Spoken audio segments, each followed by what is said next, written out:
ramp up as the game goes on. PR, they're looking to hit hard, hit fast. They're looking like around the time Luna's level 11, start taking tier 2 towers, start taking full control of the map. So I think that that's going to be pretty easy for them to do with any kind of tempo mid, but 5 seconds left on the clock for Afro Ninja's selection. Razor! Oh, OD. Okay, fair enough. That was the other one I was thinking about. I was just going to say that, like, a lot of those heavy mid lane powerhouse. If you take the aggressive stance in the lane. But one thing, we're going to see it here. Boots first, and he doesn't have a quick tree break, so it is going to be a disruption, which should mean he is just going to be killed off straight up. Nice little torrent there to follow through, showing that they have practiced that, and they're going to be able to make use of it multiple times throughout this early laning phase. So already first blood, I believe, in Dota 1. Actually, another disruption coming out. Are you serious? Another combo coming out. Fluff getting caught out of position. Shadow Word is not going to help you here, my friend. I'm actually going to be the Eclipse attempted to come out instead of chain stun on Big Num, and he's going to be going down without his ulti pop. Goes for the Fair Fire, the Magic Wand. Will he? Is he actually going to survive? Oh my god! He's getting away! He's got 4 stacks. They're so thirsty for this. They got to get it done, and they will. 3-3 with the long range. We'll be able to connect with the last right click, but how much of a price will they pay for it?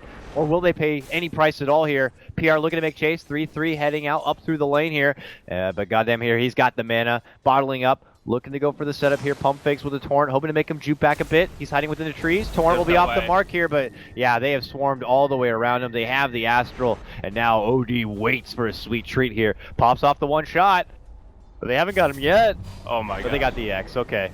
And then the Astral. This is turning into a long-winded pickoff, though, and a lot of time, but they will eventually get it. They will eventually get the revenge for Precious Luna. Head up north now.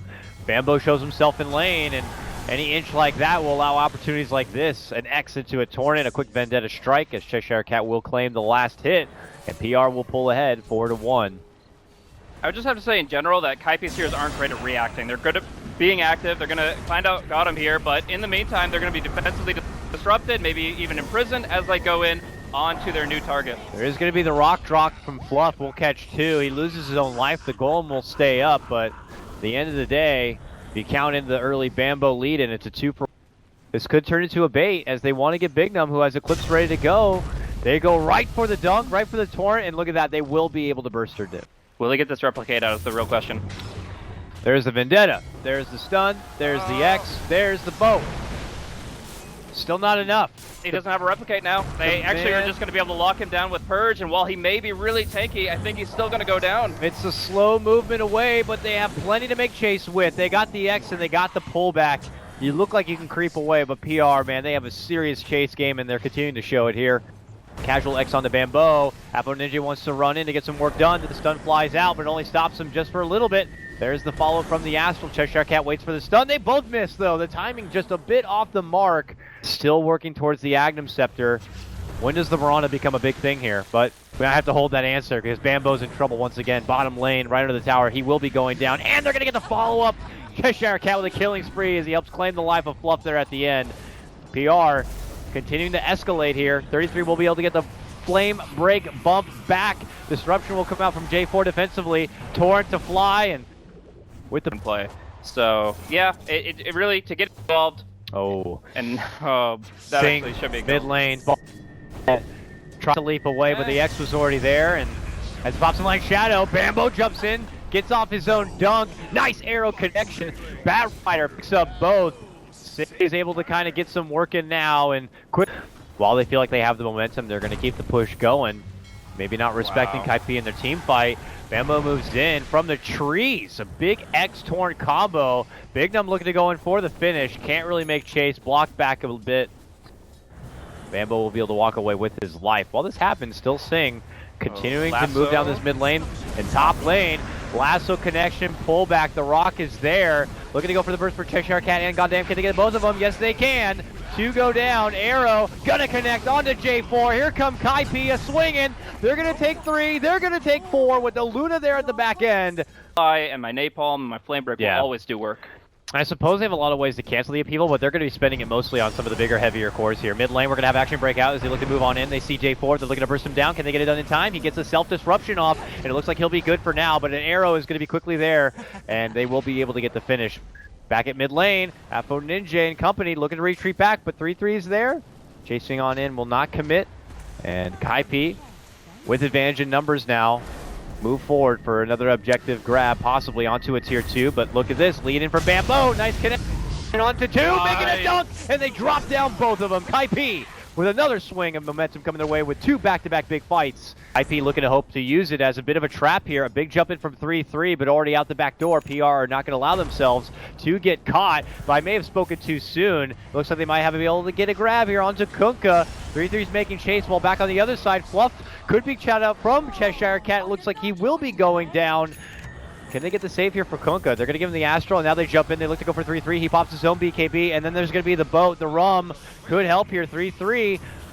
Don't want to get overzealous, trying to go for a simple Kunkka kill. Looks like he'll eventually be able to get the finish, while Ninja up in arms with Bone 7 begins to right-click him down a bit. Self-Astral here. They'll finally get that finish for 3-3, making it a 2-for-2 split. Power Rangers getting themselves back inside the base. Bone 7 doesn't care. He wants to go all the way deep. SingSing, in the meantime, will be able to get the finish on the OD, coming just after. Read too far that way. Cheshire Cat, though, heads right up in there. In Vendetta, they don't quite have the sentry. He gets the Vendetta strike off, but will miss the stun. Bamboo still being chased here. They're trying to coax him into an awkward spot and towards an arrow, but that will not connect. The arrow's going to be off, and Fisher's there. As Sing runs in, though, he might be caught in a bit of an awkward position here. With the setup of the Astral Imprisonment, they're going to knock him down with the Lucent Beam. There's going to be the leap, and now 3-3 does make his jump in. Lassos, hog ties, pulls back Apo. Apo is going to get saved with a disruption play. The rock's going to be committed from Fluff, and now comes Kaipi looking to run on forward. PR, though, heading out the back path. Possibly going to be in a good position, but then Apo Ninja does get jumped up from Bamboo, hits with the dunk. He gets off everything he can before he could be brought down. One last swing will get the finish, taking out Cheshire Cat, and double buybacks are going to be forced from the Power Rangers now. Kaipi, I don't know if they want to be sticking around from this one, hoping to force PR to kind of go into that investment bank and then regret it later. They quickly pull out a retreat, and they already anticipate that PR are looking to go in for the Roche to try to bring this game back, but they are waiting for him, and 3-3 makes his move. Nice pullback for Apo Ninja, and they blast him down right away. This OD is out of the game for 70 seconds, and Kaipi say, don't even bother moving in for the Roche. This one is going to be ours, and they're not done yet. Bamboo looking to make a move in. The caught out J4. Nice fissure. The boat will fly out. It does connect onto 2. Even though J4 got off the self-disruption, it's only going to, delay the inevitable here. Goddamn, is going to be able to barely make it back and away. But, as I say that, he gets burnt on up, even inside his own PR base. PR just were able to kind of relieve a bit of the pressure there from both the top and the mid lane. Going out. Okay, they're moving on in here. Cheshire Cat sees an opening to make a move for Fluff, and then we'll have to pull back it away. Pops his Carapace. Is he going to be able to make it back inside the safety of his team? No. 3-3 will commit in with the lasso to ensure the finish on that Nyx Assassin. He'll be out of the game for about a minute. And now in a 5 versus 4. Arrow on Luna. Looking to move in. Big arrow connection from Sing. Bamboo tries to follow with a big dunk. It will be off the mark. It's a good force to put her in a better spot, but she still goes down. They won't be forced to pull out her buyback, and now PR have to hold to stay alive. KP, though, have already eaten a lot of damage, and they're already on the way back out here, and will be forced to reset if they want to make a new approach. But that's okay. They didn't lose the Aegis. They can get all the ADC back on the extremely cost-effective, and as long as you have time on your side, you can bring this hero back up to full. So Morphling's ready to rumble, and he's going. Moonlight Shadow setup. Bone 7 goes in and instantly shoots down that Kunkka. 3-3 looking for the follow-up, going for Apo Ninja. He does get his disruption save. Now Eclipse firing off from Big Numb. Looking to blast back Kaipi if possible. They do bring down Bamboo, and there is the rock. It's up and ready to go. Fluff will be waiting on the backhand side. Can PR stop Kaipi from closing this out? Bamboo makes the first move. It's going to be right onto Luna. SingSing goes for the arrow. Will connect, but they don't want to dive too deep. Not for this one. 3-3 and Bone 7 on the other side going in deep. There's the rock. It's going to be dropped. It does connect for 2, but PR are not going to be caught under it for too much extra damage. Well, Cheshire Cat may. Here goes the molasses slow coming out from Fluff, not allowing him to crawl back home. SingSing, though, caught under a torrent, under a boat, eating a lot of damage here. Lucent Beam. Can he creep back it away? It looks like he will be good. That tier 3 does go down. Rax is exposed, but not a whole lot of firepower coming out from Kaipi to be able to close this one. So PR begin to make their move back in. Cheshire Cat gets a hold of Fluff, connects nicely with the Impale. Bone 7 on the other side. He blasts on in, moves on out, and they will get him down. Eventually, in the end, he gets dropped. The Sans Eclipse is certainly bringing in a lot of the big bulk of the damage from that one. Luna stays alive. On the back of her BKB, will be able to etch back inside her home. He's going to blink in. They got him with the arrow. You're not going to be making it away. He was just on the doorstep of his fountain, and he can't get it in. Luna still going to be out also for about 50 seconds time. There they take the melee racks. It looks like they'll have to let the range stay. Fluff, who tries to TP out, will be caught out from Cheshire Cat. He might be the one sacrifice here. In fact, it seems like he's accepted it. Moonlight Shadow, though, actually keeps him alive, and he'll just casually walk on over, but it looks like they have been able to spot him. He drops the ward while he can. It might have been spotted, but his one sacrifice...